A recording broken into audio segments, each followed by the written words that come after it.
Okay, good evening, ladies and gentlemen, and welcome to our regularly scheduled council meeting. The date is Monday, December the 8th, and it is 5 p.m., and I would like to call this meeting to order. It is 5 o'clock, right on the nose. I don't believe there are any additions to the agendas, so I'm looking for a mover and a seconder to approve the agenda. Deputy Mayor Smybert and seconded by Councillor Heyman. All in favor? Thank you. That carries. Any disclosures of pecuniary interest from the members of council? I have no announcements. Does anyone else have any announcements that they would like to make? No? Alrighty then. We'll move into the planning meeting. So the motion before us is that council adjourn its regular meeting at 5:01 p.m. and move into public meetings pursuant to the Planning Act to consider applications listed on the December 8, 2025 regular council agenda. So I'll move her into seconder, please. Deputy Mayor Smybert and Councillor Crockett, all in favor? That carries. Thanks. And the first item on the agenda is 6.1, consent application B20-25 Bloches Farm Limited applicant, and the property address is 2169 Cromarty Drive. And we're going to look to our planner, Alana Cortez to present. Thank you, Your Worship, through you.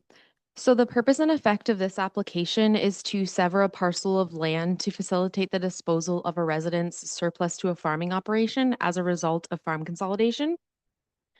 So the property is 75 acres in size and is located on the south side of Cromarty Drive and west of Elgin Road. The farm contains a single detached dwelling, which is serviced by a private well and septic system, and it also contains a detached garage, a storage shed, and a storage barn. The lands to be severed would have a frontage of approximately 49 meters along Cromarty Drive and an area of approximately 1.14 acres. And this parcel would contain the single detached dwelling, the detached garage, and both the storage shed and storage barn. And the lands to be retained would contain the farmland and would have a broken frontage along Cromarty and an area of approximately 73.85 acres. So the provincial planning statement, the County of Middlesex official plan, and the Thames Centre official plan generally permit lot creation in agricultural areas for a dwelling surplus to a farming operation as a result of farm consolidation, subject to criteria. And staff is satisfied that the criteria has been satisfied, and matters including the location of the septic system and well are capable of being addressed through conditions of consent. The lands to be severed, which would contain the buildings, would comply with the undersized lot provisions of the agricultural A zone and to prohibit any new residential use on the balance of the farm, as well as to be consistent with the provincial planning statement and our local policies. A zoning bylaw amendment is required as a condition of consent. So based on the foregoing, the subject application is consistent with the provincial planning statement and in conformity with both the Middlesex County and Thames Centre official plans. So in the circulation of the public meeting notice, agency comments were received from the county engineer, the director of public works, the drainage superintendent, the chief building official, Bell Canada, ExxonMobil, and the Ministry of Transportation. And these comments are included within the report. No public comments have been received to date. So staff recommend that application B20-25 be approved subject to the 10 conditions noted in the report for the reasons outlined in the report. Thank you. Thank you, Alana. Are there any additional comments from the applicant? No?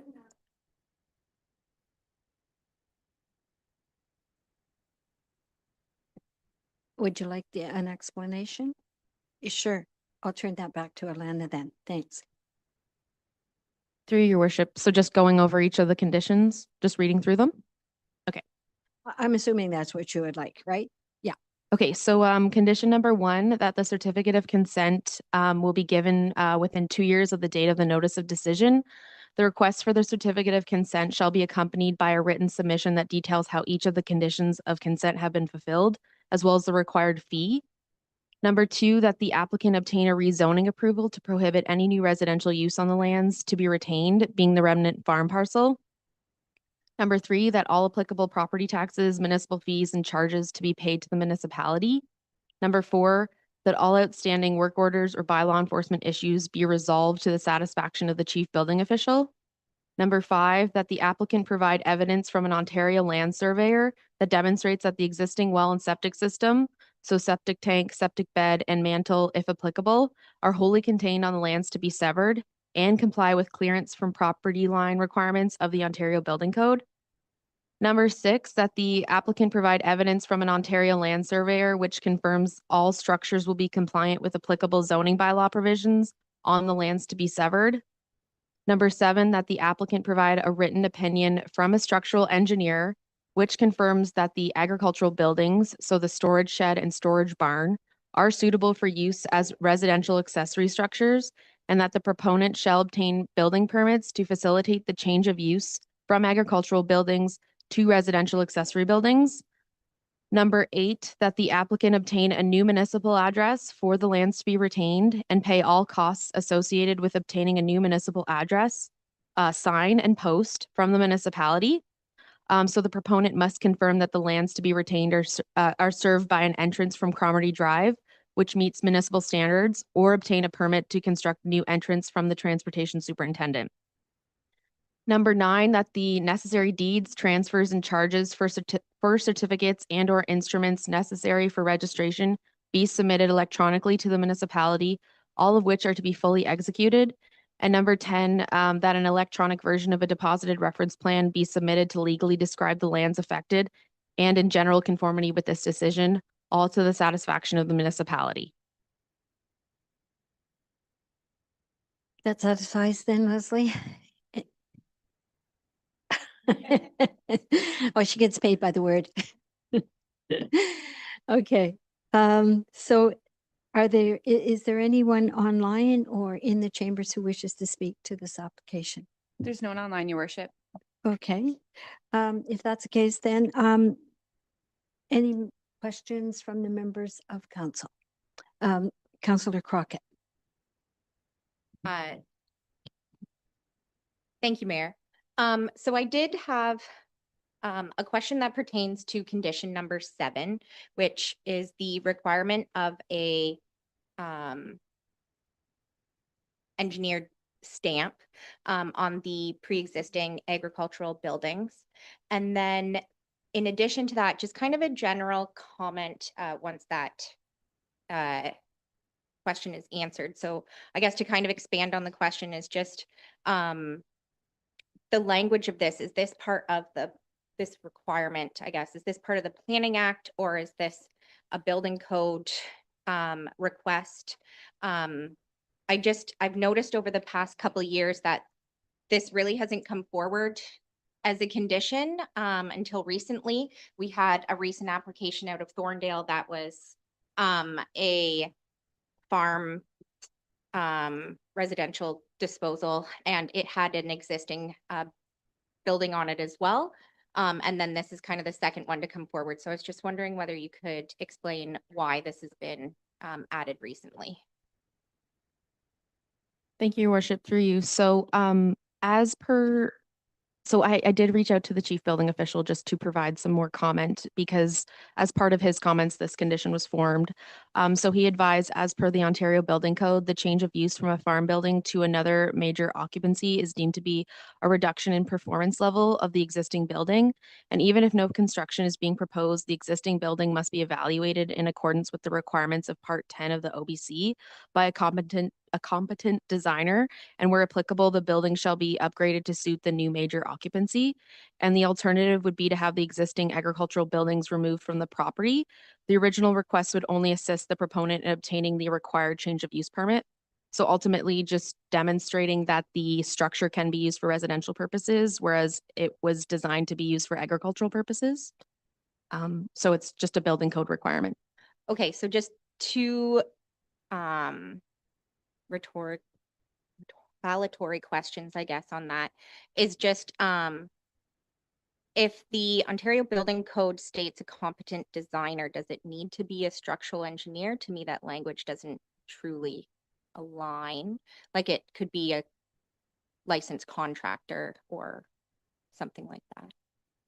Through your worship to Counselor Crockett. So based on the comments from the chief building official, he did state a structural engineer. It ultimately would be up to the chief building official to be satisfied with what's being provided. Thank you. Okay, and then my second question was, I guess just clarification on them moving from farm buildings, because what would the zoning for this parcel of land be? Would it not be agricultural still? So they could still be considered farm buildings? Through your worship to Counselor Crockett. So in general, we do have the undersized lot provisions of the agricultural A zone.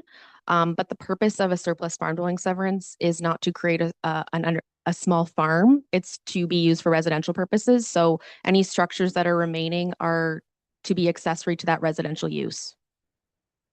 Okay, and then just my final comment on this, and then I'll relinquish control to Tom, was that I know that specifically this applicant has already gone through a severance process on another property this year, and I don't believe that this was a requirement then. So I just want to ensure that we have continuity in the requests and conditions coming to council. In general, but also specifically for applicants, because it does cause confusion, and I just want to make sure that that is followed through on. And then I might have another comment pending what Tom says. Yeah, well, I think like quite a few have just demolished their buildings, or they put those accessory buildings outside of the new property line.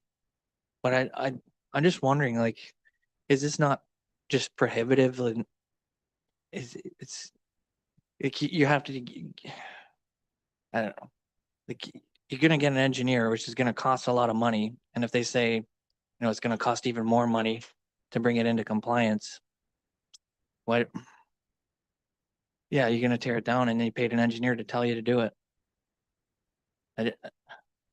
Yeah, so that's exactly kind of what my point is here, and request for the applicant to kind of bring this forward is just the continuity on that, and then kind of the redundancy of paying that fee to have it come forward. So I think in this instance tonight, I would like to put forth a motion to go through the recommendation as per the planner, but remove condition number 7, if possible.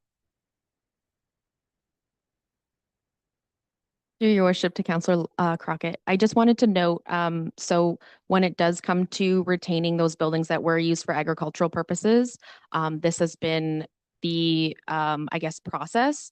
But when an applicant does want to retain an accessory building that was used for accessory to residential use, so a shed that was used for residential storage, this wouldn't have been a requirement. So I just wanted to put that out there for clarification that when it was used as an ag building in the past, this is a requirement. But if the structure that they want to retain hasn't been used as an ag building in the past, this hasn't been asked, or required. So yeah, thank you.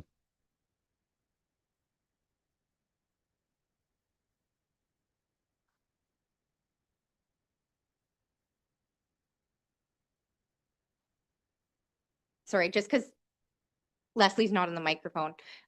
There was just a request for, is there a time limit on the use of the buildings? Because these buildings have not been used for agricultural purposes because they've always rented out the farm land for use by someone else. They just lived in the residence. And I guess just further to that, through you, your worship, what standard are they supposed to meet? Are they supposed to meet the current building code requirements for like a residential accessory building, or would it be the building requirements at that time? Because to a degree, they're like it's somewhat grandfathered in, Like I understand that the use change is current, but I don't know if that's clear either. I believe the director has comment. Thanks, Tom, and through your worship and Counselor Crockett and Counselor Heeman, I can understand the rationale behind your points.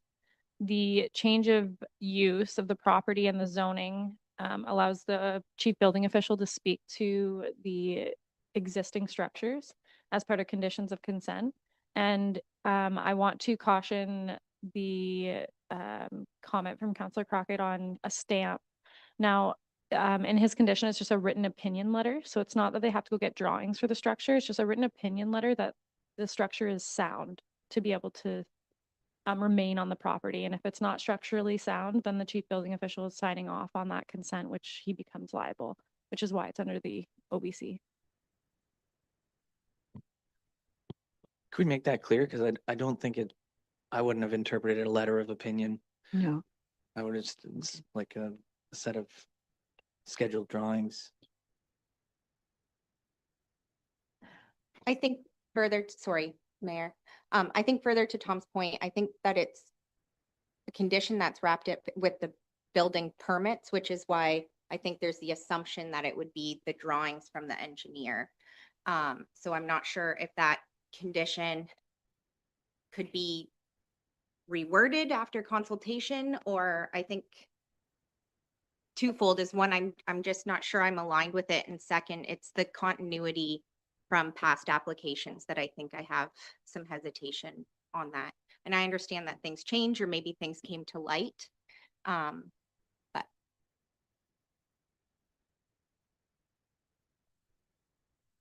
So are you asking that that particular item, number 7, be removed from the conditions or the wording changed? Okay, removed, I guess is not the word. Joe, would you like to comment? So just briefly jump in. Having not much background in this one, it does sound as though perhaps two different applications that the same applicant had made, which circumstances, which leads to slightly different conditions being recommended. Would it be helpful to just add the word written letter of opinion? Would that? Yeah.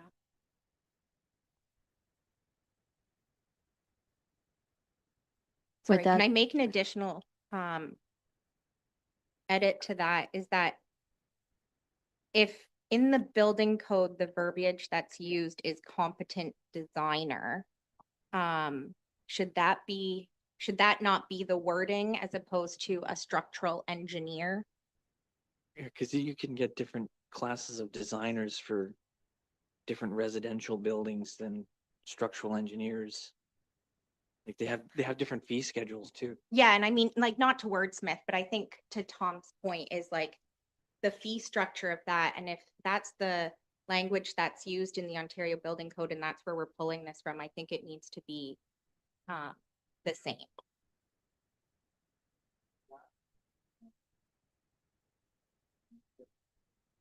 Tom, you don't have your mic on. Oh, sorry, I was just saying a draftsman can design, and that's significantly reduced cost than an engineer. Okay.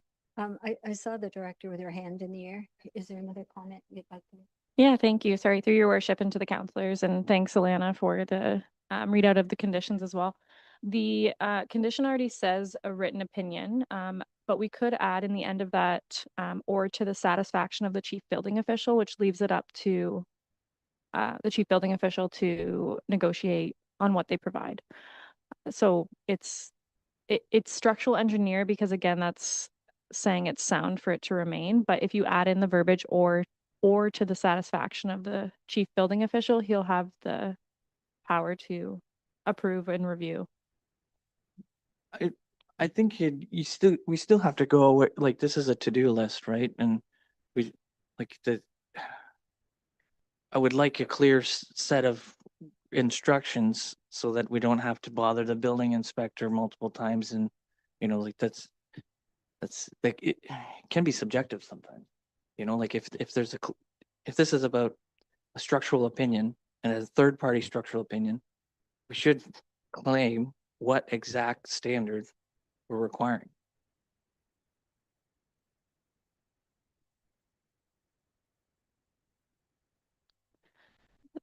Sorry, through your worship, and to Councillor Heeman, if we don't want to hold up this specific because we don't have the chief building official here, I would advise that wording and then we can ensure that we formalize it better for the next round. Will that satisfy though, Councillor The only Crockett? reason I'm hesitant to go forward on that is because this comment for condition came directly from the chief building official. So I would assume that his satisfaction rate would be a structural engineer. So that's not really, compromise isn't the right word, but it's not, I don't know the clarity. I feel like the language should match the Ontario Building Code. And I liked Jill's addition that I think there just needs to be clarity that it's just a letter. And I know that that's alluded to perhaps in your planning world, but not so much maybe in like the lamest terms of things. So, okay, Elena, you want to say something? Go ahead. Through your worship, thanks. I just wanted to, I guess, fact check myself, but also to Councillor Crockett's point about the last surplus rental severance for the Loaches family. So the condition that they had for their shed was that the surplus farm building on the lands to be severed be deemed to be structurally sound and in good condition for residential accessory use by a professional structural engineer or be demolished to the satisfaction of the chief building official.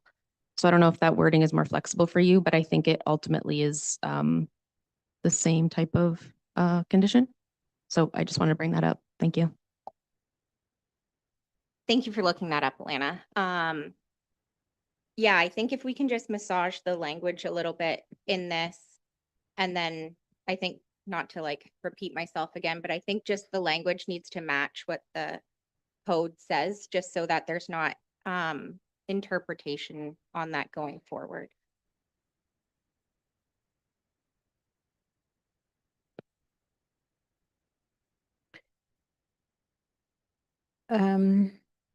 So at this point then, What Yeah, about it? Like, okay, Tom, go in the- ahead. in the form of a letter of opinion by a certified designer?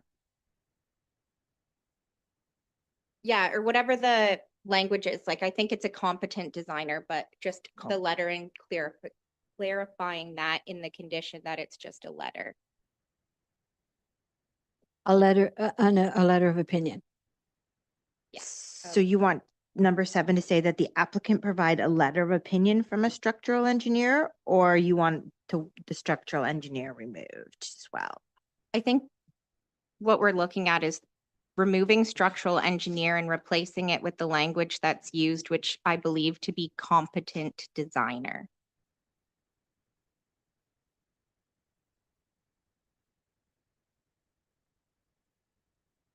Does council have any comment about that specific change? I would support that, but I think ultimately it is going to come up to the building inspector's interpretation, so. Okay. And that it's the same verbiage, it just depends how it's interpreted, and I just would hope that we're being consistent. Okay. I'm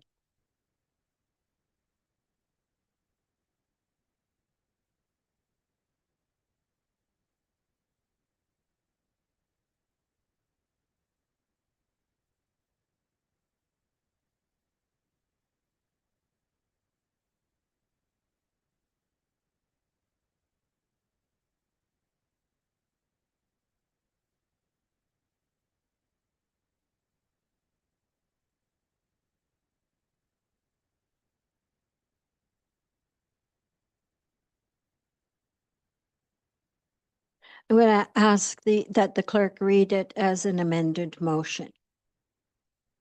So the motion would be that the applicant for consent the application for consent B20-2025 requested by Bloch's Farm Limited to dispose of a dwelling surplus to a farming operation as a result of a farm consolidation for lands legally described as part of lots 13 and 14, concession 2, SRT Geographic Township of North Dorchester, Municipality of Thames Center, known municipally as 2169 Cromarty Drive, be approved, subject to the following conditions.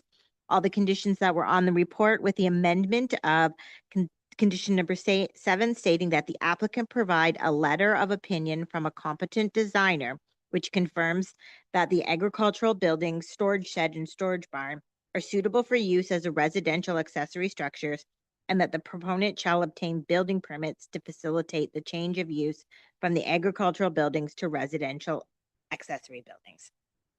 All other conditions remain the same. All right, so this is the recommended motion, and did you move?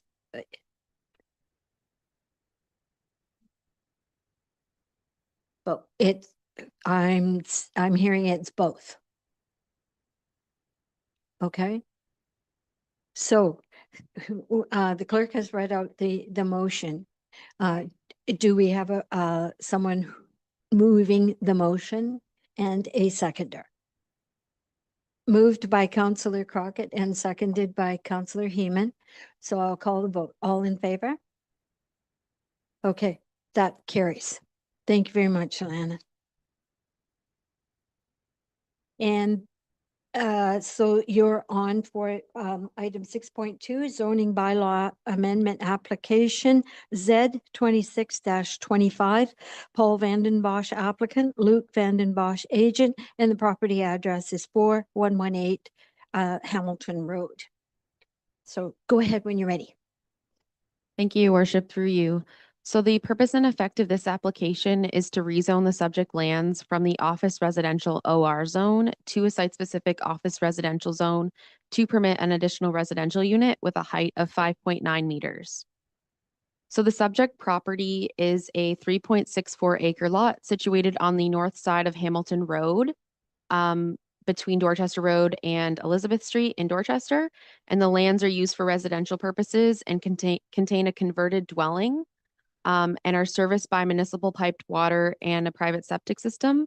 The lands also contain a detached garage that has a floor area of 35 square meters. So the applicants are proposing to construct a 44.6 square meter detached ARU to be serviced by municipal piped water and a private septic system.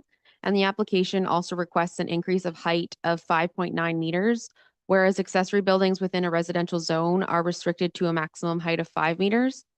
The detached garage is proposed to be removed, and the ARU is to be located in the same location. A zoning bylaw amendment application was required since the lands are not fully serviced by municipal piped water and sanitary sewers, and the province's as of right permissions for ARUs only apply for fully serviced lots within settlement areas. So the lands are designated general commercial according to the official plan and are zoned office residential and environmental protection. And the lands contain natural heritage features, as well as a portion of the lands are regulated by the Upper Thames River Conservation Authority due to the erosion hazards associated with the Thames River. So as part of the application submission, the applicant provided a preliminary septic design plan, a preliminary lot grading plan, as well as a Section 28 permit issued by the UTRCA. So as part of staff's analysis, the provincial planning statement provides policy direction to encourage an appropriate range and mix of housing types, and that includes ARUs to meet long-term needs of the community. The County of Middlesex official plan includes policies for ARUs as a means of increasing the diversity and stock of rental and affordable housing, and that creates opportunities for aging in place and provides homeowners with additional sources of income. The Thames Center official plan provides policy direction to allow ARUs, referred to as second dwelling units, within settlement areas, either within a single detached or townhouse dwelling unit or within an ancillary building on the same lot. The official plan notes that any regulation concerning ARUs shall limit their size to ensure it remains clearly secondary to the primary dwelling unit, and also that compliance with Ontario building code shall be required. So those matters are capable of being addressed at the time of the issuance of the building permit and through zoning regulations that limit the size of the ARU. So in this case, being 45 square meters in size and having a height of 5.9 meters. So while the general commercial designation is intended primarily for commercial establishments that offer goods and services, residential uses are permitted within the designation. And the the office residential zone allows for several residential uses, including a single detached dwelling or converted dwelling. And the proposed ARU would not offend the policies of this designation. The Thames Center official plan contains criteria to be evaluated when a zoning bylaw amendment is proposed, and staff is satisfied that these criteria have been met. The adequacy of the private septic system will need to be demonstrated as a prerequisite to a building permit, and the Section 28 permit issued by the UTRCA includes the installation of the new septic system. The road system is considered adequate to accommodate projected increases in traffic, and there was no comment from the county engineer or no concerns or comments from the county engineer as well as the director of public works.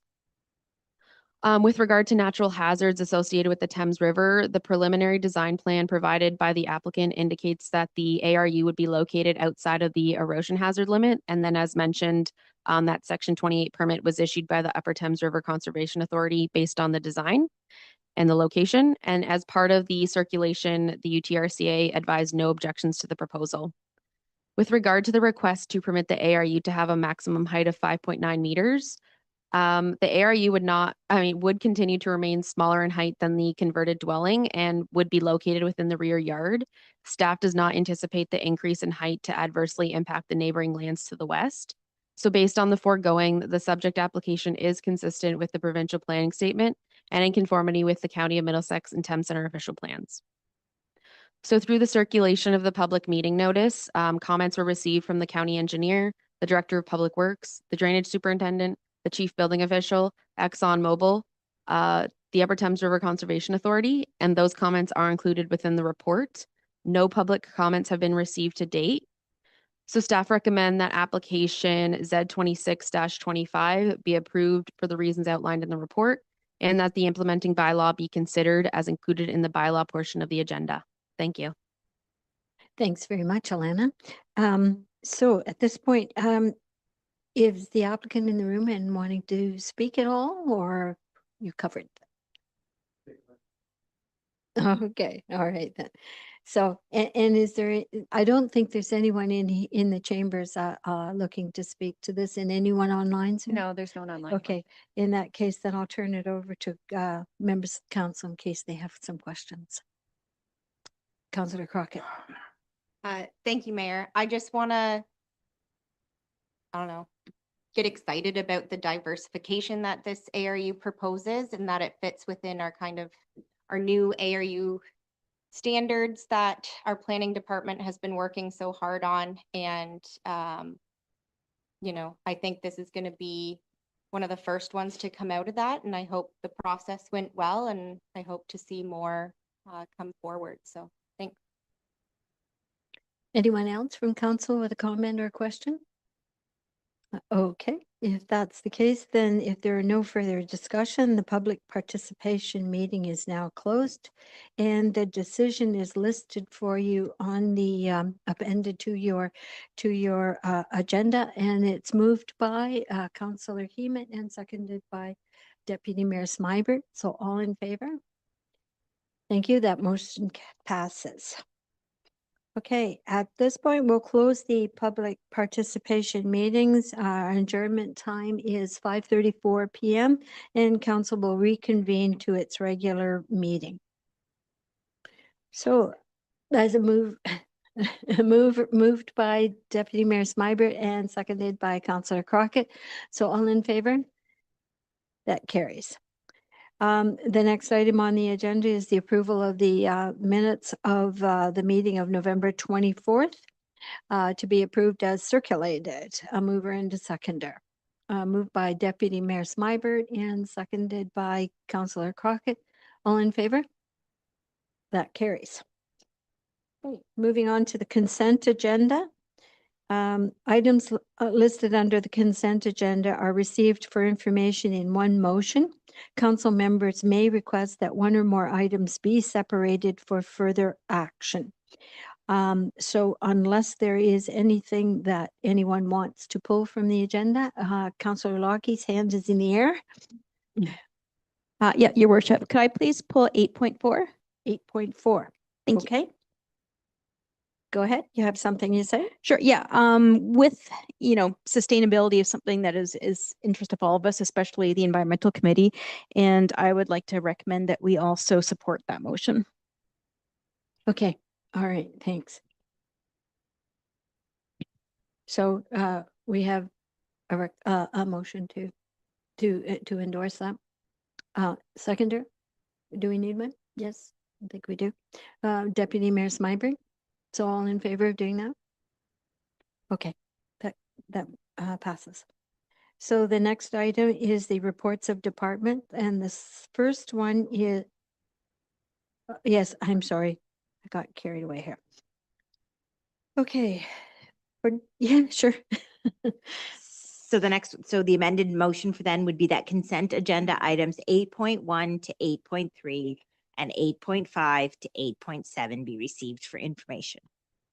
Okay, a mover and seconder, moved by Deputy Mayor Smyberg and seconded by Councillor Lockie. All in favor? Thank you, that passes.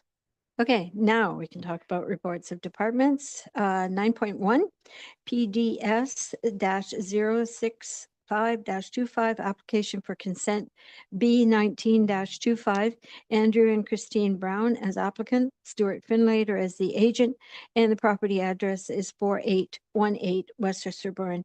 Lindsay, go ahead. Hi, everybody. Happy last council meeting before the holidays. I'm pretty excited about that one. The report before you is PDS-05-25 regarding a consent application for a boundary adjustment affecting 4818 and 4684 Westchester Bourne. The application proposes to convey approximately 30 acres from 4818 Westchester Bourne, the Hepburn property, to the abutting 4684 Westchester Bourne, the Brown property. Both properties are currently agricultural parcels, approximately 50 acres each. The application was originally considered by council on November 24th, and following council's direction to advance the application was deferred for planning staff to prepare conditions of approval, which is what we have here tonight. A subsequent circulation to internal departments was completed to confirm consent conditions. And should council choose to approve the application, staff have prepared a standard set of conditions consistent with boundary adjustments here in Thames Center for agricultural areas. These include an issuance of the consent certificate, payment of all taxes and fees, municipal charges, drainage reassessment costs, a reference plan, road widening dedication, completion and registration of all documents, and a minor variance to address the deficient lot area of the retained parcel. These conditions ensure that lot line adjustments are legally registered and the reduced lot remains functional long-term, and all servicing and drainage matters are properly addressed. I would like to briefly discuss the need for the minor variance condition, as it was a question that came up. This is a standard condition emphasized as appropriate by the county and one that has been included in the past, including a recent boundary adjustment on Valley View Road that was approved on the 10th of November. In short, our zoning bylaw is set up to protect large contiguous farm parcels in support of the official plan policies. In the case of consents in agricultural areas, section 5.4.6 of the zoning bylaw speaks to agricultural zone provisions for undersized lots. And within that section, it explicitly references that this policy is applicable to existing undersized lots. The lot prior to the adjustment would have been sufficient to fit within this criteria. However, the adjustment alters the lot configuration and thus it no longer qualifies. Within this section, it says verbatim that on an existing undersized lot complying with the conditions of subsection 4.18.3 or on a legally created lot subsequent to the passage of this bylaw, and then lists out several criteria based on the compliance with either of those two categories. Existing undersized being lots without alteration that already exist under the minimum 100-acre parcel standard size, and legally created lots through lot creation mechanisms such as surplus farm dwelling severances. Section 4.18.3, as referenced, speaks to the lot frontage and lot area being less than required for existing undersized lots of records in ag zones. The key points here are existing undersized lot and legally created lot. Although the lot is undersized as of right, like I said, the boundary adjustment further reduces that size by altering the lot. We are making the lot smaller through this approval. So as discussed in the last meeting, this is also not lot creation, so it would not comply with either of these criteria to be deemed compliant as of right by our zoning bylaw standards. Thus the need for the minor variance. As request of council, this report recommends that it be received for information and that consent application be approved subject to the outlined conditions. Thanks. Thank you, Lindsay. Okay, any questions from the members of council or comments? Councillor Crockett?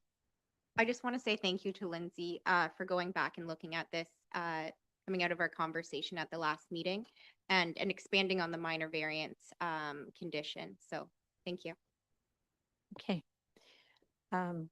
So we have the motion as appended to the agenda. Do I have a mover and a seconder? Moved by Councillor Deputy Mayor Smybert and seconded by Councillor Crockett.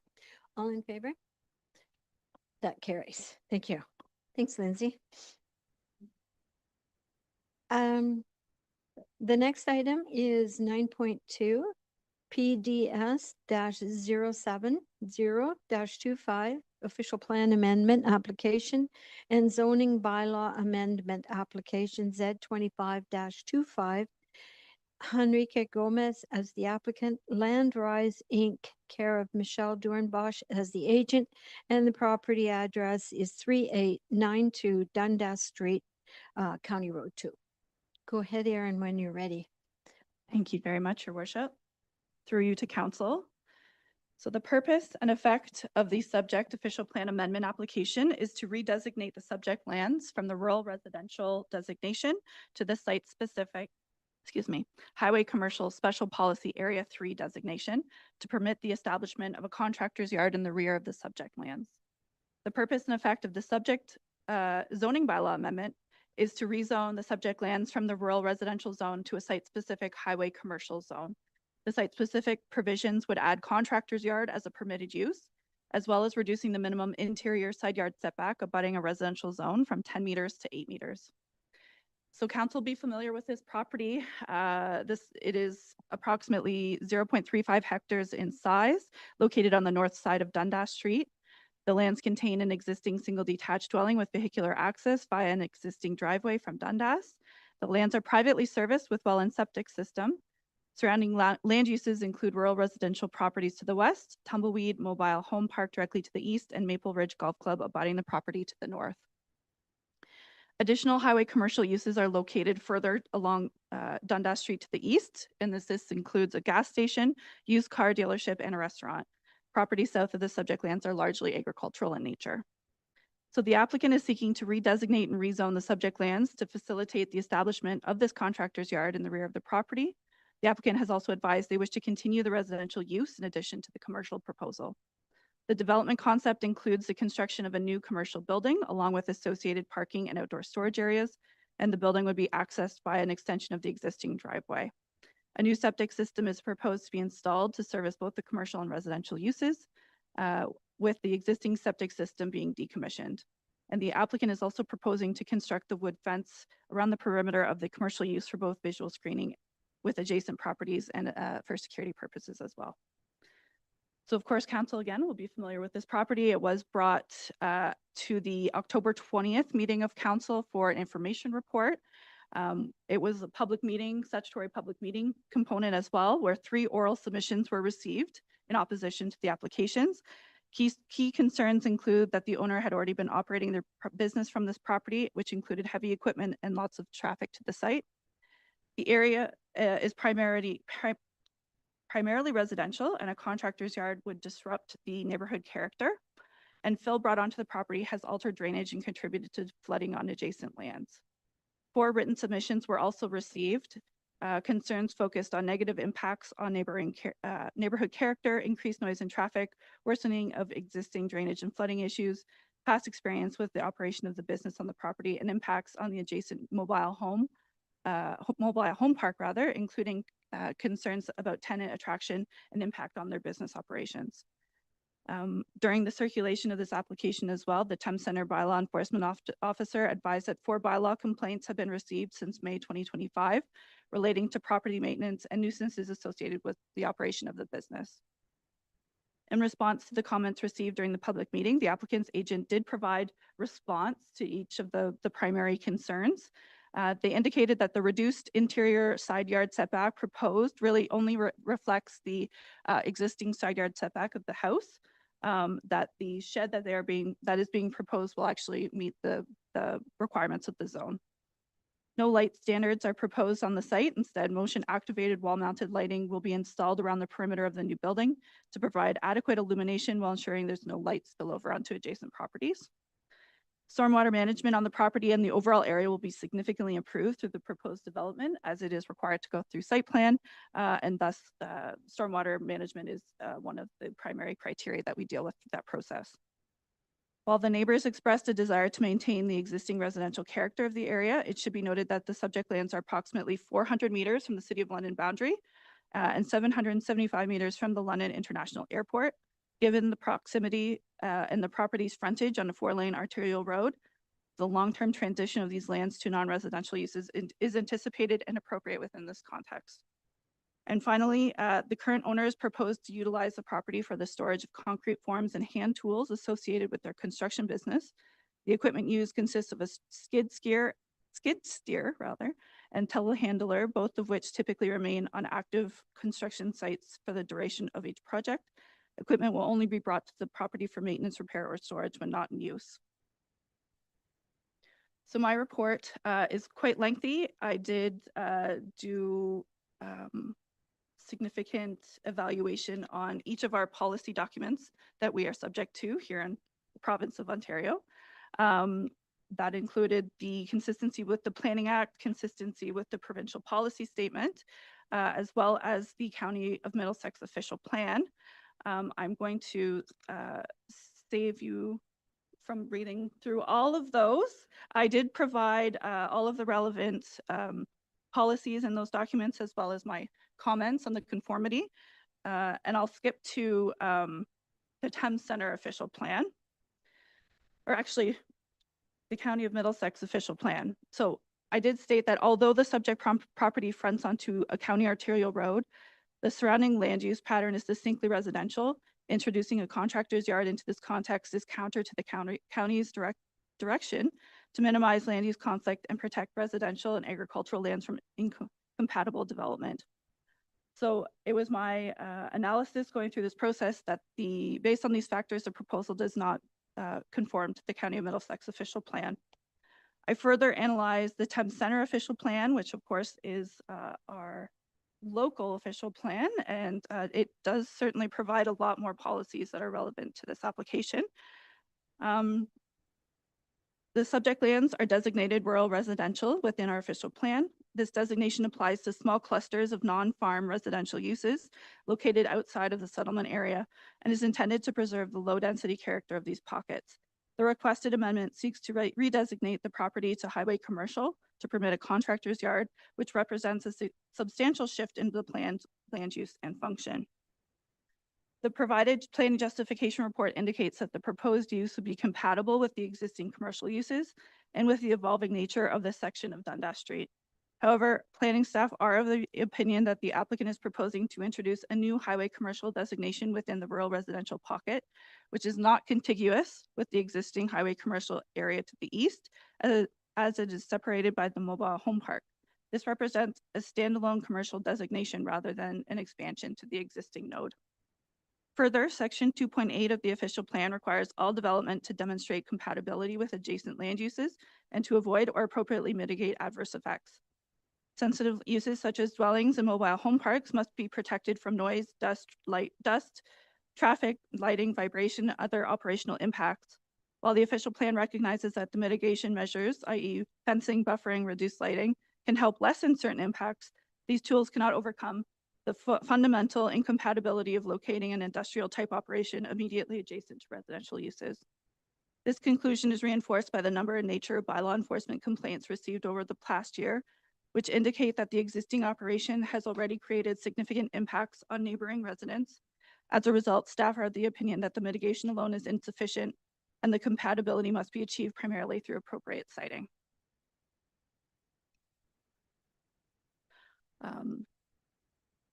So the application was circulated as per the requirements of the Planning Act. All of the agency comments have been included in my report, similar to my previous report.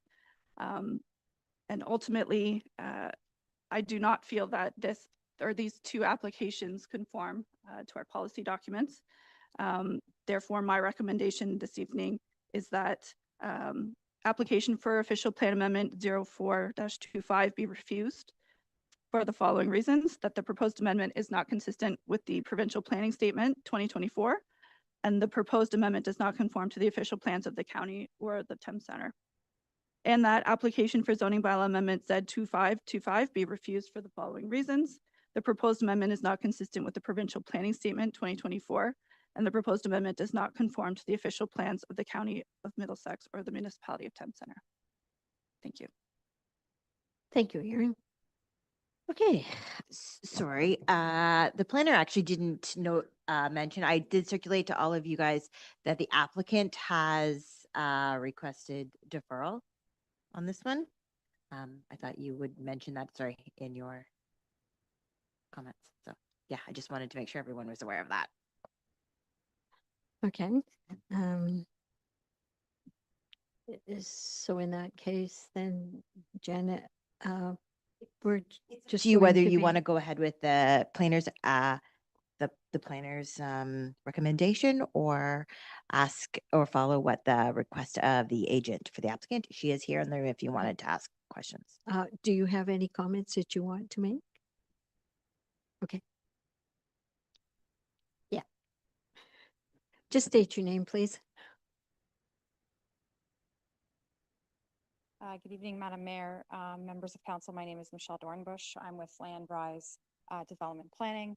I'm the agent on behalf of the owner for these lands. I have to say, I am very disappointed in the staff report that was presented. We've been working with this application since June with staff. I had a meeting with both planners. Both of them confirmed that there would be no issues with this application. They felt it was a good fit for the property. I had outlined all the circumstances as to what was being proposed. I also spoke with the director of planning prior to the staff report being written, because I had tried to get in touch with staff on numerous occasions to have a discussion about the details of the staff report. I did not have the opportunity to have any of those discussions with staff, but I was told by the director that as far as she was aware, there would be no change to the information that they had provided in relation to this application. And as far as they knew, it would be a recommendation application. I can understand that there is, changes if somebody goes through the policies and they have a different opinion, and opinions can change. But I do feel it is very important to go through the concerns that have been outlined, because up until the staff report, I have not been provided any of the official plan concerns that have been provided by staff in the report to date. So I think it's very important to take that time to meet with staff so that we can have the conversations about what their concerns are and what the position is of our client, and move forward appropriately. I think it's very important to do that. Thank you, Michelle. So I'm not quite sure what we do. Any comments from council or questions now that you have both planners in the room?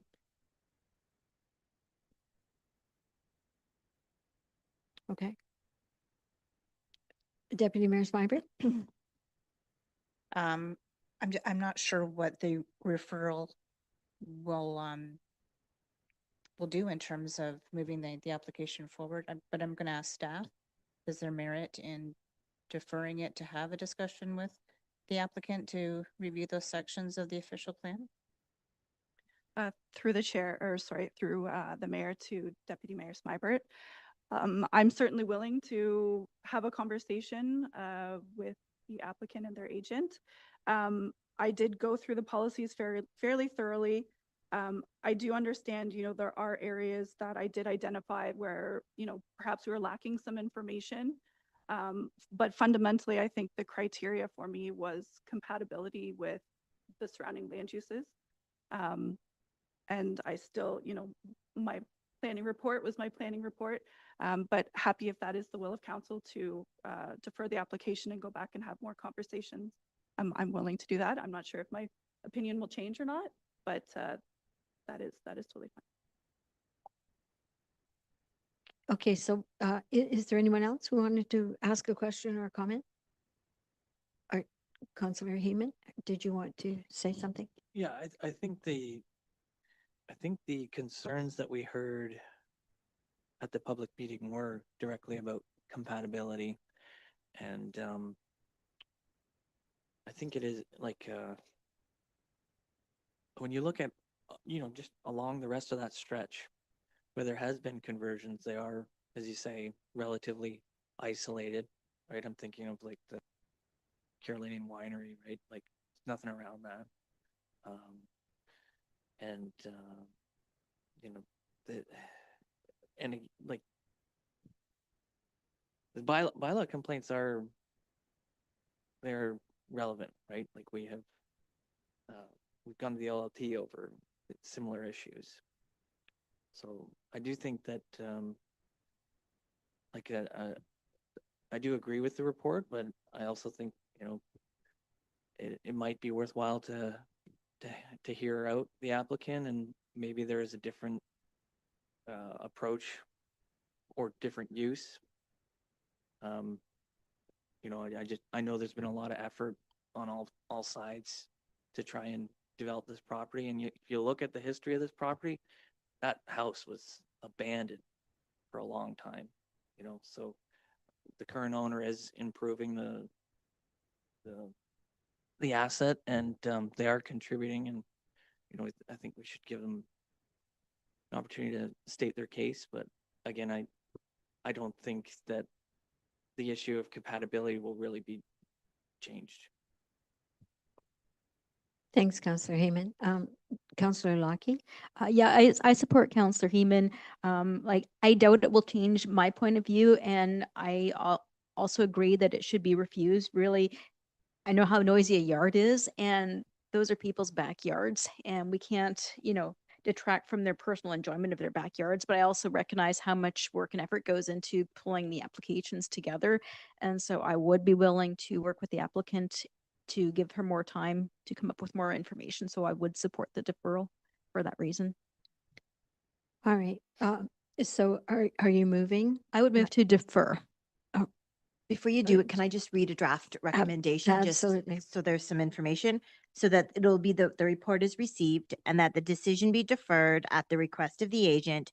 And then as per section 3420 of the Planning Act, no further notice or public meeting will be required if, in the opinion of the clerk, no substantive changes are made.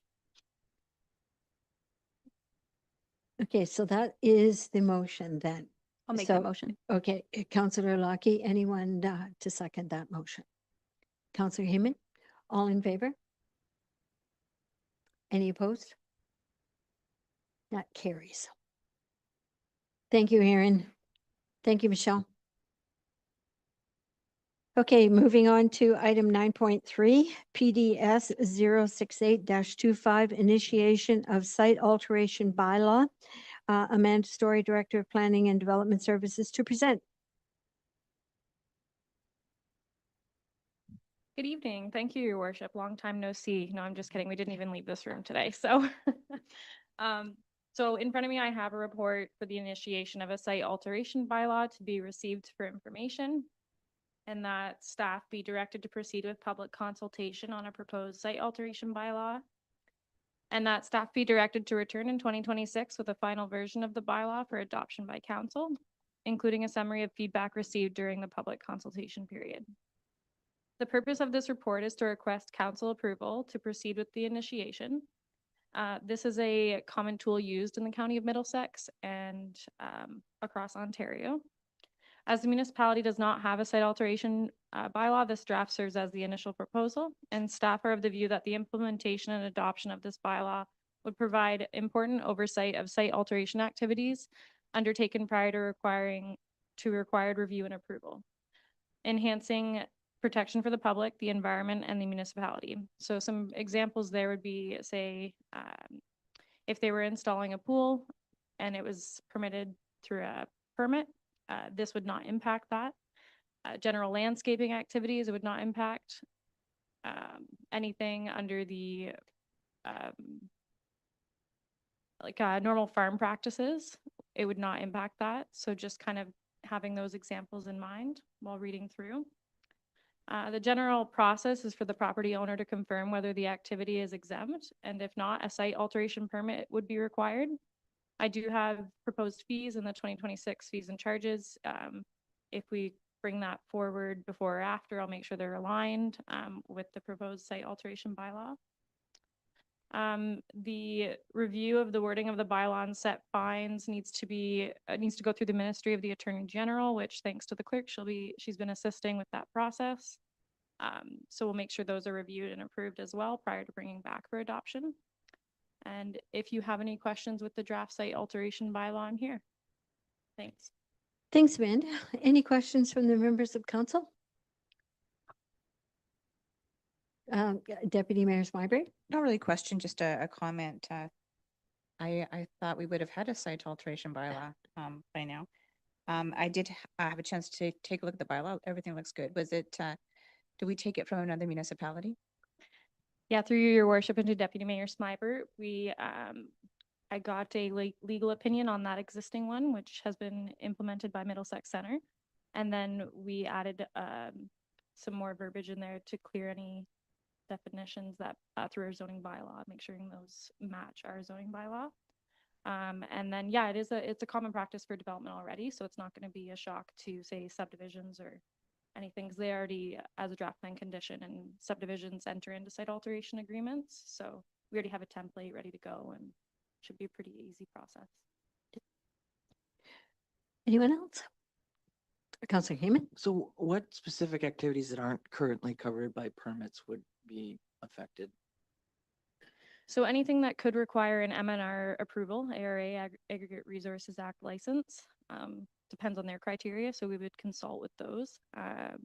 If you're if you're altering a site for a development that hasn't been approved or a building permit that hasn't been approved, if you're constructing a foundation for a shed, those types of scenarios put both the owner and us at risk prior to review, because if they've already built a foundation, then they could require a variance if it's not in the correct spot.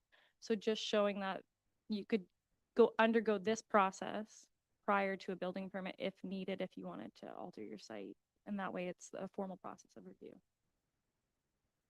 And same with subdivisions, condominiums, if they wanted tree removals, you're making sure the grade's not adversely affecting other lots prior to planning approvals.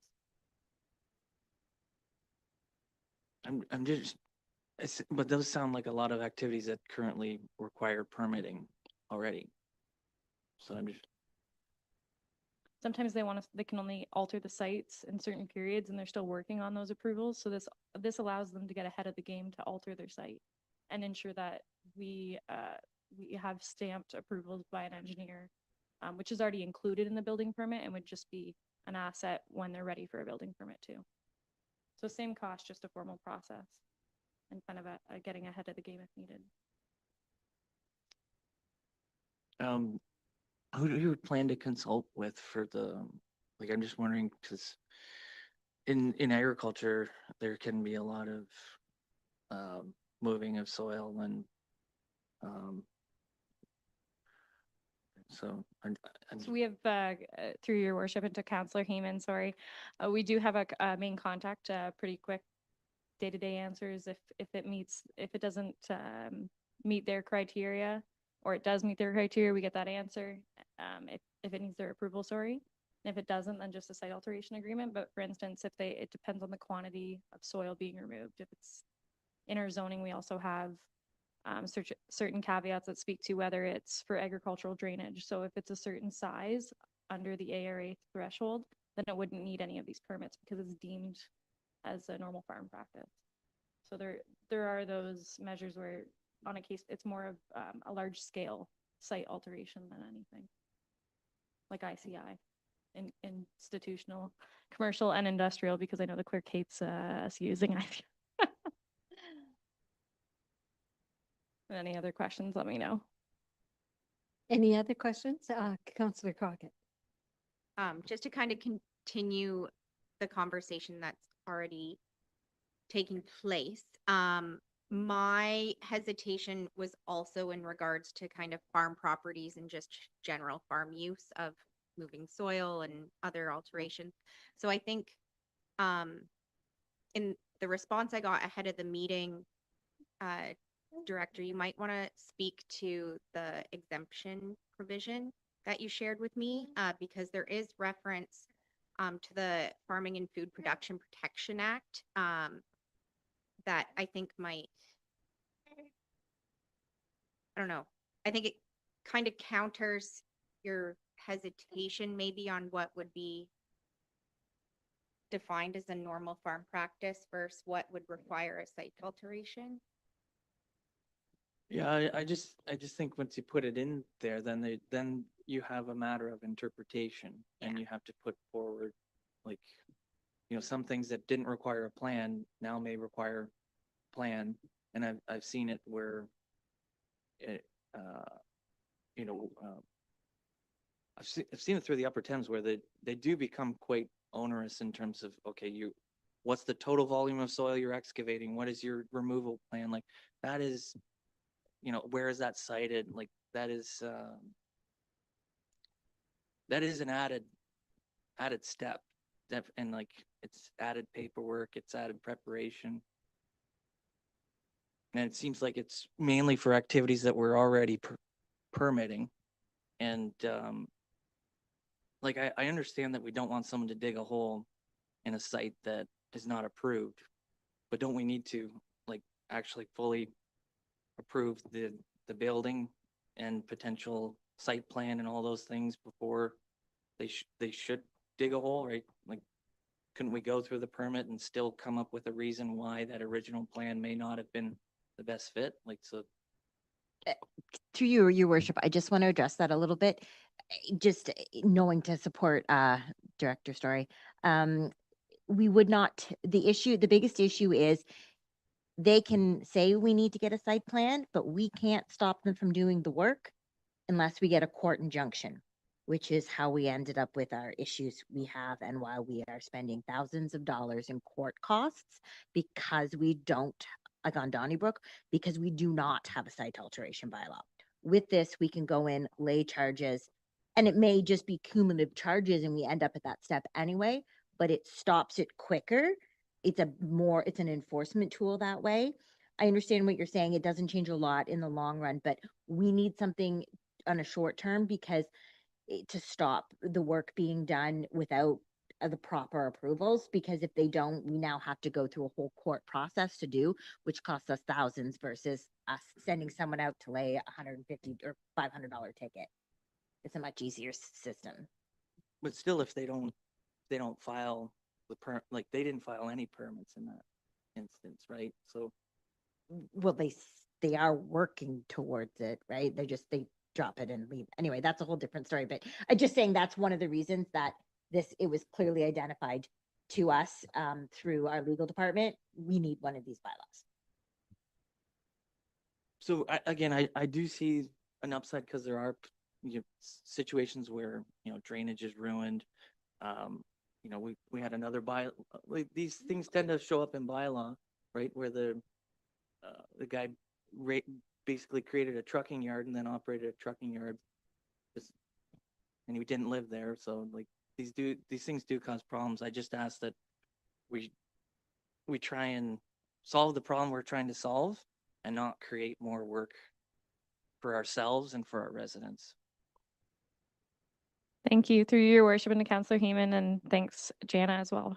I would say we would still maintain our current levels of service, as in we respond to these inquiries all the time, and we're not trying to cause red tape, but only for those bigger scope projects that do cause us legal issues down the way. Public consultation process will allow us to really dive in and get those comments that we receive from the agricultural world around us and see if they really have any other concerns to relay. Okay. Thank you for those comments. Is there anyone else who wanted to comment on this? If not, then we have a recommended motion before us. Do we have a mover and a seconder? Moved by Deputy Mayor Smybert and seconded by Councillor Lockie. All in favor? And that carries then. Thank you.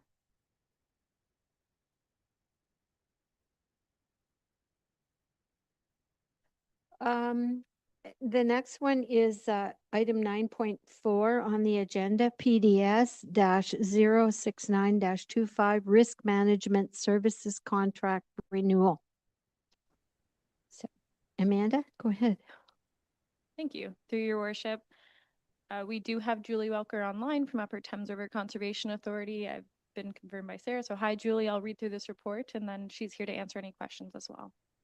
So the report number PDS -069-25 be received for information, and that council approved the attached renewal agreement authorizing Upper Thames River Conservation Authority to continue to provide joint risk management services for Thames Centre's municipality's chief building official, and that the mayor and clerk be authorized to sign and affix the corporate seal on the 2026 joint risk management service agreement amendment 4 as appended to report PDS -069-25. The purpose of this agreement is to continue the provision of joint risk management services, and the services support the implementation of and enforcement of Part 5 policies under the Ontario Clean Water Act. As outlined in the Thames, Sydenham and Region Source Protection Plan, the agreement ensures that risk management measures are consistently applied to protect municipal drinking water sources from activities that could pose a threat to water quality. Upper Thames River Conservation Authority has been providing services since 2024, but as I know, we've been amending our policies and more transparency for signing of agreements. So I thought I'd bring this one forward if there was any questions for Julie being the expert. In our budget that we described today, we had Upper Thames line for their operating, and this has been separated out as a separate subcontract through the building budget. So if there's any questions, we're here to answer them. Thanks. Thank you. Does council have any questions on this? Councillor Crockett? I have a question that likely doesn't have an answer, so I apologize. But just with the conversations about the changes to conservation authorities, I was just wondering if we know what, if any, impacts this agreement could face with those potential changes. Does Julie want to attempt to answer this? Sure. Good evening, everyone. Thank you for having me. You can hear me okay? Yes, we can. Go right ahead. Okay, wonderful. I'm in my car. So yes, that's a very good question. Very valid given what we've been going through lately. What I can say is the province has been reiterating, first of all, the importance of the source water protection program and the risk management services. So they don't want to see any changes with a lot of the work that's being done. And they're saying that over and over again across all of our various programs that the Conservation Authority offers. The only thing I could say is if there are changes, which we aren't, we're not quite sure how it's all going to shake out, it will take a long time. But until then, the work's going to continue. And there's the province really recognizes the importance of this program in particular. So I don't see any changes that are going to happen to this risk management work. Okay, thanks very much, Julie. You're welcome. Does that answer the question? Okay, Councillor Heeman, have you had your hand in the air? Yes, through you, your worship. So we did have budget deliberations today, and I was triggered by some of the discussions that we've had about the Upper Thames budget, and particularly how the City of London allocates some of their line items. And I was just wondering, does the source water, again, correct me if this is outside of the scope of the discussion, but is the source water protection is an eligible fund for water fees? Because I seem to remember some sort of nuanced calculation that went on when coming up with the City of London's request projections. Are Sure, you I can take. asking that? Oh, Okay, go ahead, Julie. Through you, your worship. So the Source Water Protection Program is under the Clean Water Act, first of all, not the Conservation Authority Act, just to distinguish the two. And the program, the Source Water Protection Program itself is nearly 100% funded through the province. And they are expecting to continue with that support, that funding, so it shouldn't be downloaded to the municipalities. But the part 4, like the part that Thames Center is delegating our office to, part 4 under the Clean Water Act, that is fully funded through the municipalities who want that service. So it is separate, so it's not considered part of the levy. Okay, thank you. Does that answer the question? No? Okay. Oh, No, I'm just wondering if in your experience, like how, like, is that generally an admissible cost into water fees because it is like contributing to water production? Like, I'm just wondering if it's like an admissible expense, but again, this might be outside of the realm of the discussion, so. yeah, through you, your worship. I'm not sure how the risk management budget would be allocated through the municipality. I'm not sure on that side of things. Okay, thank you. I just thought, you see a lot of other organizations, so I thought I'd ask. And just on a side note, it looks like the mayor's got a nice letter of support, so we're rooting for you. Thank you. We love that. Yeah, stay tuned. Our CAO has a question? or Sure. comment? I think perhaps either the Director of Finance or Director of Public Works might be able to speak to the question from Councillor Heeman about whether or not those costs could be incorporated into the fee study in the past, or whether or not they have been considered in that fashion. Through you, Certainly, worship, yeah. to Councillor Heeman. I can tell you from my experience working with the City of London where they charge this risk management cost. It is within the planning department, planning or building. So I just wanted to share that with you, is that there is a cost within, his name is, the manager is Kevin Edwards. And I believe I think it's the planning department. All right, thanks. Okay, Tom? Yep. All right. Anything else on this one before we move on? Okay, then we have the recommended motion before us. Is there a mover and a seconder? Moved by Deputy Mayor Smybert and seconded by Councillor Heeman. All in favor? How many hands up? Thanks, Okay, Julie. that carries. Thanks, Amanda. Thank you. Okay. Thanks, Julie. Okay, so moving on to 9.5 CFS-012-25 insurance claim for the Flight Exec Center Gymnasium. Director McDonald, when you're ready.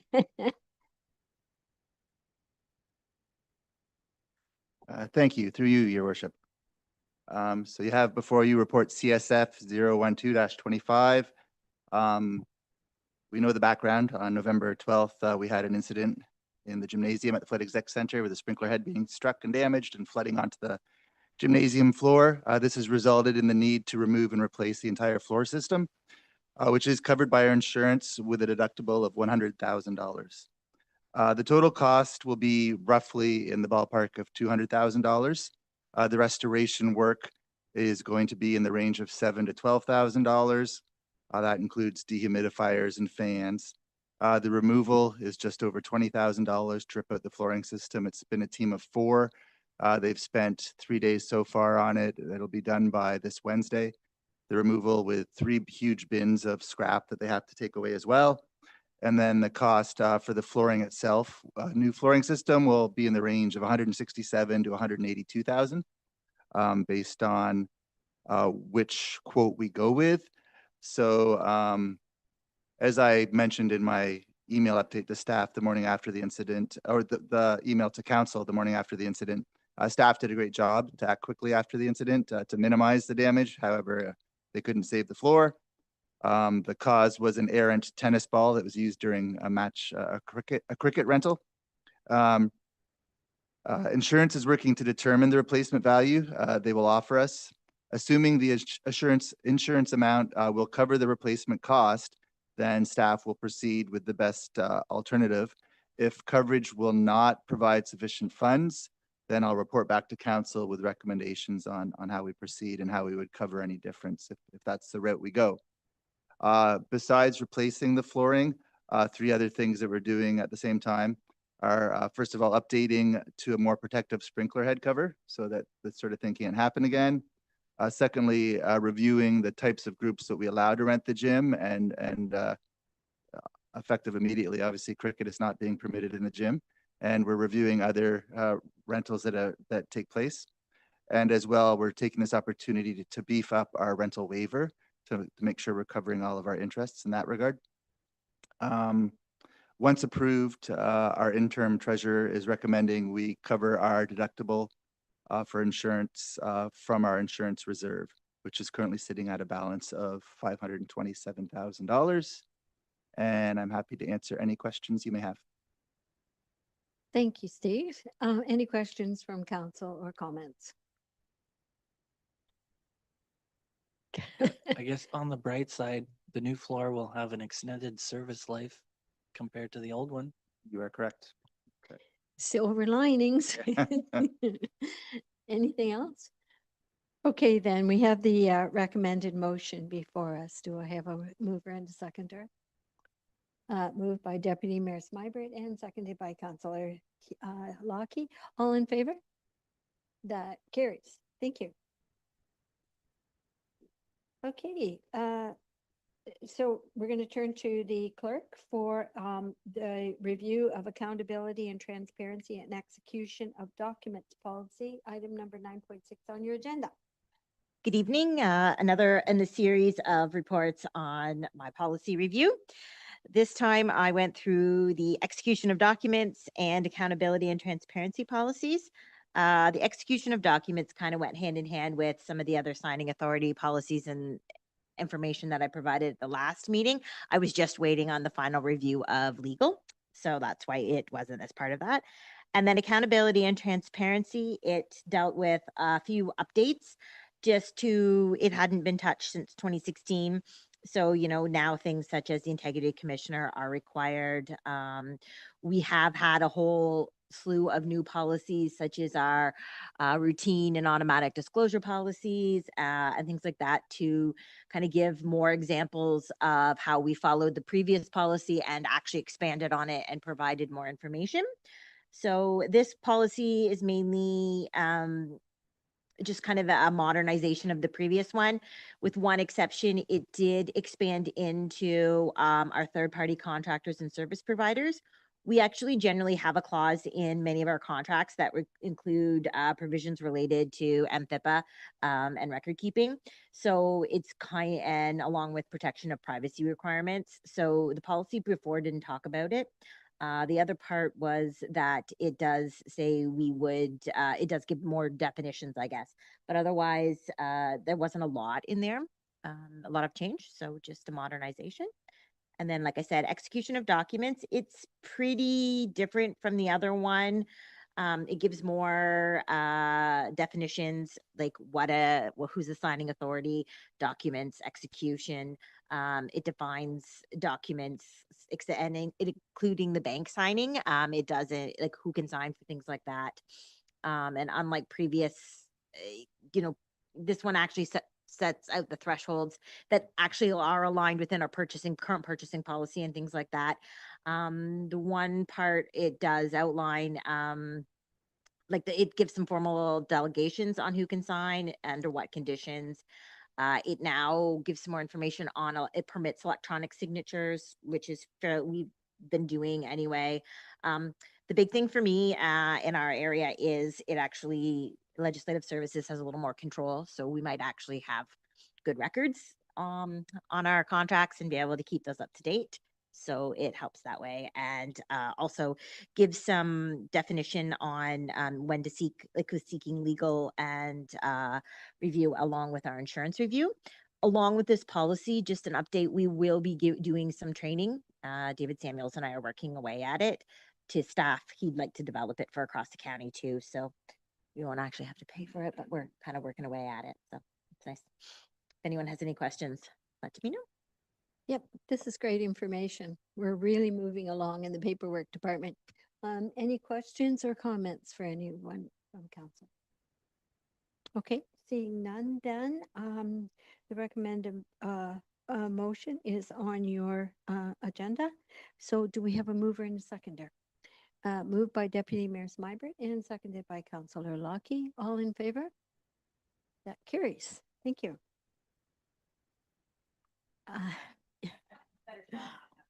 Yeah, we're going to be so up to date, we just won't believe it. Okay, so item number 10 on the agenda is reports of committees. Items listed under reports of committees are approved by council in one motion. Council members may request that one or more items be separated for further action. So you have agenda items 10.1 through 10.3. Are there any comments on any of this? I'm not seeing any. Oh, you are. There you are. Go ahead. I just want to say, I should have mentioned this in announcements because I think this is our first meeting since Festival of Lights, but I just want to thank everyone for coming out to Festival of Lights. It was, as the deputy mayor put it, probably the most mild evening that we've had for that event in some time. So with that, I just wanted to say thank you to the Special Events Committee for all of their assistance for the events this past year. And although we have to do a bit of a modification to New Year's Eve because of the gym, we're still looking forward to hosting everyone at the Flight Exec Center for a free skate and some special other New Year's Eve themed activities. And we're looking forward to an exciting year ahead, which crazy enough starts on Canada Day, which is like 6 months away, but that's our first event. No worries, it'll go quickly. Okay, any questions, comments further on this? All right, then if that's not the case, then a mover and a seconder. Councillor Heeman and Councillor Crockett, all in favor? That carries, thanks. New business, I'm sorry. Yes, I'm gonna do that. That's it.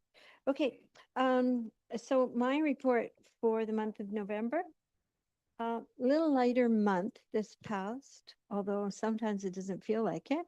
November the 4th, I attended the Mayor's Breakfast for Middlesex Center's Mayor, Ina DeVete, at Fire Rock Golf Course, and then on to County Council meeting, where among other things, we were very pleased to recognize and award long service certificates to a number of our incredible team of paramedics.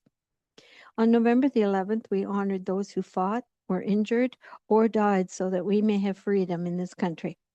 Due to inclement weather, the Remembrance Day services were held in the Flight Exec Center, but were no less meaning than our normal recognition at the Cenotaph in Dorchester.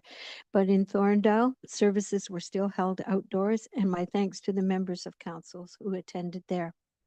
Meetings this month included our own Thames Center Council, County Council, Kettle Creek Advisory Board, SCORE, Thorndale Lions Community Center Expansion Committee, Library Conference virtual meeting, as well as a regularly scheduled meeting of the Library Board, of which I'm also a member. November also marks the annual Mayor's Breakfast in Luke and Biddulph with Mayor Kathy Burkhart-Chesson. Thursday, November 27th, saw County Council gather for the annual inauguration ceremonies and election of our new warden.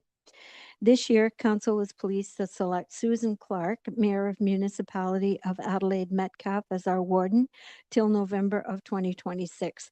We offer her our congratulations and our support for the year ahead. This inauguration may be a little special since it's very likely our final one in the old county courthouse building, as construction of the new administration center is well underway and may be the site of inauguration 2026. As well, a big thank you to the community and all of the volunteers for another Festival of Lights where we lit up our Dorchester Park. These lights cheer up our dull winter evenings and kick off a start to the festive season. Okay, no unfinished business. So I'm going to ask that the deputy mayor take the chair as I have a motion to present. Thank you. So that brings us to item 13.1, notices of motion. Mayor McMillan, do you want to talk to us and put on the floor your notice of motion, please? I will do that. It's a lengthy motion, so I am not going to read it out. But I do have a little bit of a preamble, and I'm definitely looking for council's support. As as many of you here in the chambers or listening online may be aware, the government of Ontario has planned to introduce significant changes to conservation authorities within the province of Ontario. Basically, the 36 conservation authorities that are currently operating in Ontario would be distilled down to 7 regions. They're all quite large regions, and there is a map online for if you would like to have a look at it. In the case of our area, that we would be there are 81 municipalities and 8 current conservation authorities. As a it's large and it's potentially cumbersome depending on how it's structured. Right now, we don't have a ton of details as exactly how it would work, but the sum and substance of it is that we as a municipality would continue to pay our fees on whatever basis they structure the payments. But the fact of the matter remains as though all we have right now, we have representation on both UTRCA from Councillor Heeman and myself on Kettle Creek. We have no guarantee of having a real voice in what happens with the CAs.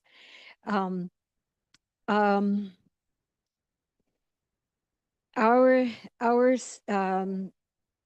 new conservation authority, if this goes through, would be called Lake Erie, and that basically stretches right across southwestern Ontario. The board that is proposed would be compiled by people applied or selected. I'm not quite sure just exactly how that will play out, of people who will not be municipally elected. And the other thing to note, this is not going to be in effect, as I understand it, until following the next municipal election in 26. There has been no discussion that I am aware of as to how they might handle reserves that any of the conservation authorities have, nor would there be nor is there any discussion that we're aware of right now as to how assets would be handled. Site visits to specialized planning applications. There's a whole host of things that we just don't know the answers to. But there is significant support around the province of Ontario to have the province have a deeper look into this. So what I'm asking for you tonight is support for the motion that's outlined on your agenda. I will say to you too that there are some ongoing meetings. I will be at one on, I believe it's Friday morning. And from there, I went find out a little bit more information. But in the meantime, I would like your support on this motion. Thank you. Are you moving that motion? Again, Can I get a seconder, please? Councillor Lockie? Any questions or comments before we take the vote? Councillor Heeman?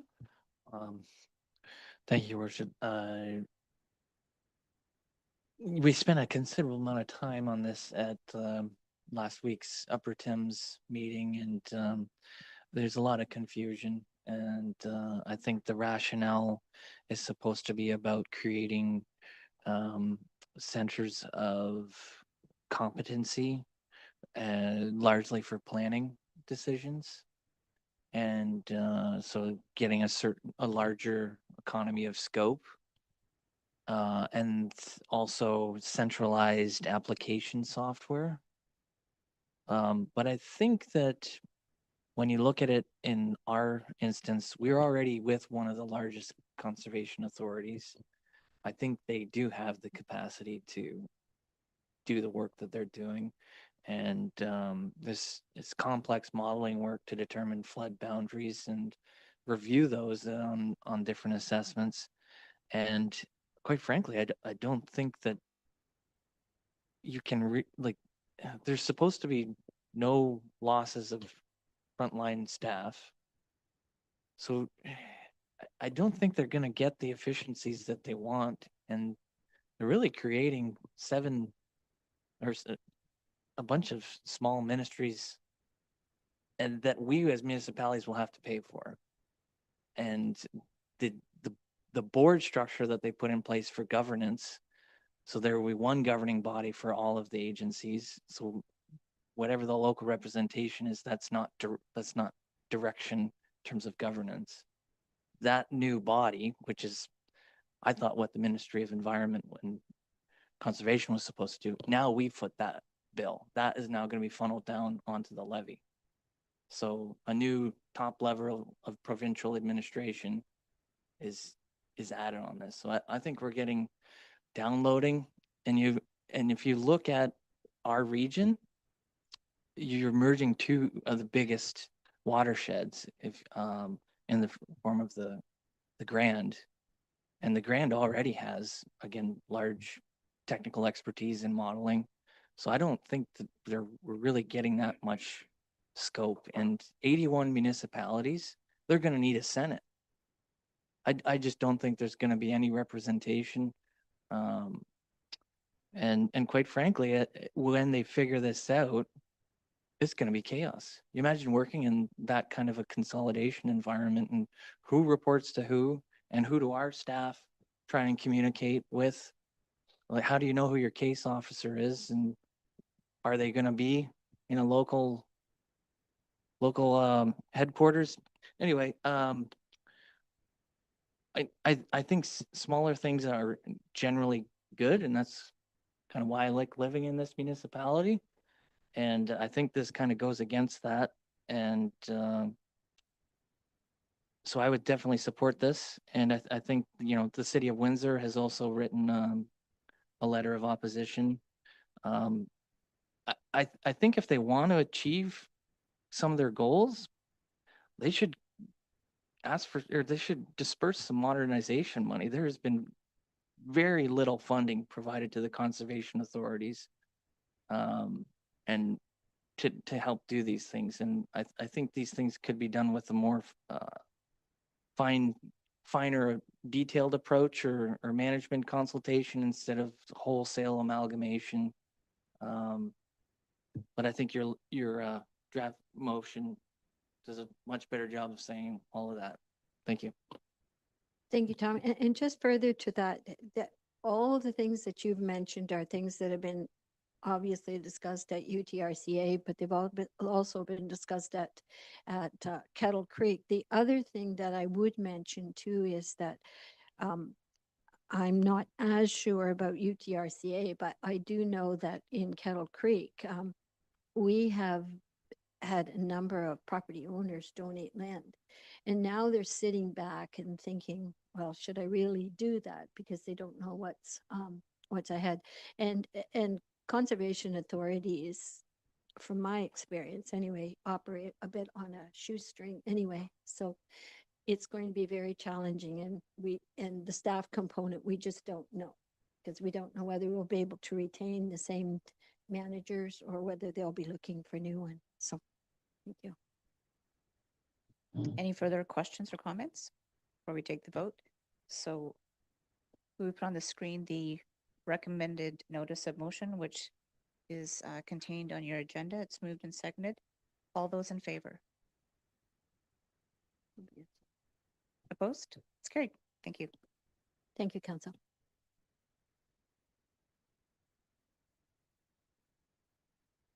Okay, so any new business? Councillor Crockett. Thank you, Mayor McMillan. I just wanted to put forth some direction because I do not sit on the committee. If the local school board committee could look into how Thames Center could potentially support the new No Excuses campaign, which was launched in response to the unfortunate death of a student last year with a car passing a stopped school bus. That's been something we've been advocating for, the safety of that our entire term of council. And I was hoping that that could get on a future agenda for some consideration by that committee. Yes, thank you. We have a meeting next week, actually. So hopefully staff can take a look at adding that to the agenda. Thank you. Councillor Heeman.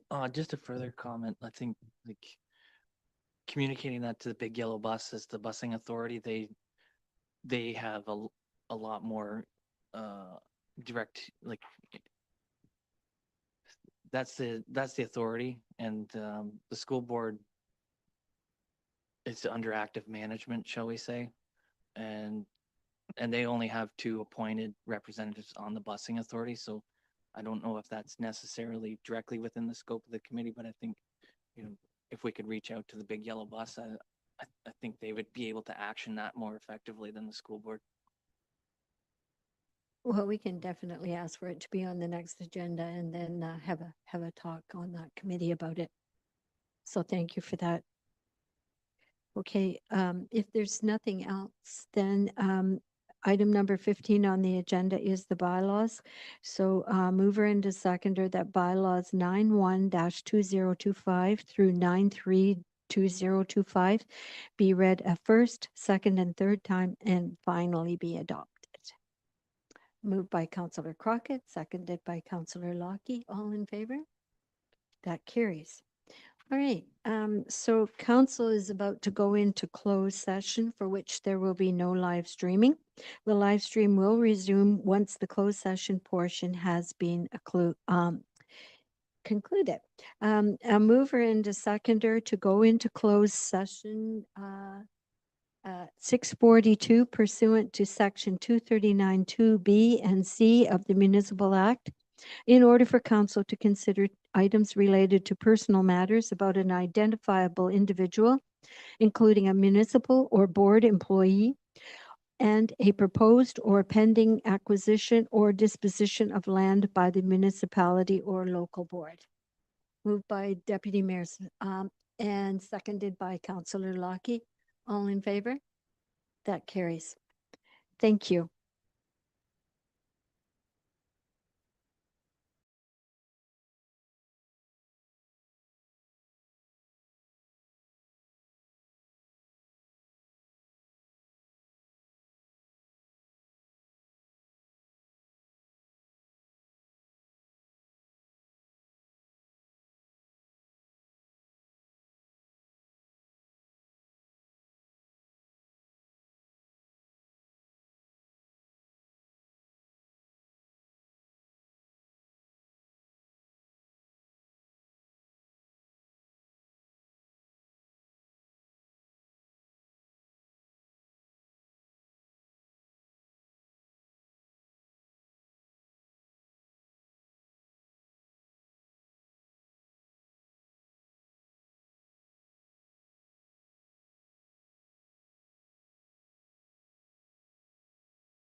in session, and during closed session, I will have the clerk read. So during closed session, council received information regarding a personal matter about an identifiable individual, including a municipal or local board employees. And the following resolution was brought forward to be decided upon in open session.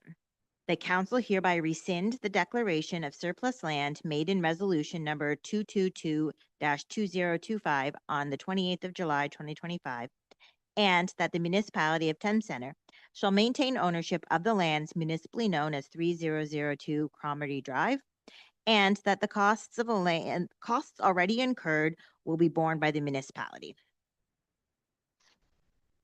Thank you. I'll move her into seconder. You've already, Councillor Lockie and no. Okay, and Councillor Heeman. I think I'm losing my, all in favor and none opposed, so that motion carries. Okay.